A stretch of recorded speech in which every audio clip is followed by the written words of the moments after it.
Chassé par la rue, Blaise Compaoré abandonne le pouvoir après 27 ans de règne. Au lendemain de violentes émeutes anti-régime et de l'annonce par les militaires de la prise de contrôle du pays, le président burkinabé a annoncé une période de transition avant des élections, dans un délai maximum de 90 jours. C'est désormais le chef de l'état-major de l'armée qui assume la fonction de chef de l'État. L'esplanade des mosquées rouverte à Jérusalem pour la grande prière du vendredi. Hier, face à l'escalade des tensions dans la partie palestinienne occupée, les autorités israéliennes avaient décidé de fermer le lieu saint, du jamais vu depuis l'annexion de Jérusalem-Est en 1967. La vieille ville était transformée en camp retranché pour la prière musulmane, interdite aux hommes de moins de 50 ans.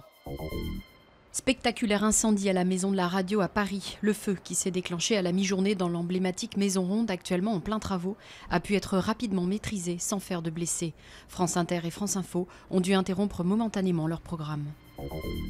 La balle est maintenant dans le camp de l'État, estiment les élus du Tarn, qui ont décidé de suspendre le chantier du barrage de Sivens pour une période indéfinie.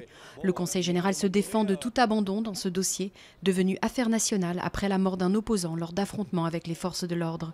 Des manifestations en mémoire de Rémi Fraisse sont programmées d'ici samedi à travers toute la France, dont une jugée à risque à Nantes par des anti-aéroports Notre-Dame-des-Landes.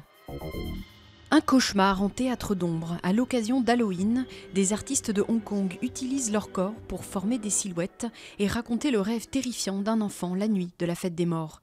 Le lendemain matin, heureusement, tout est fini et ses parents lui montrent qu'il n'y avait que des amis derrière ces postures morbides.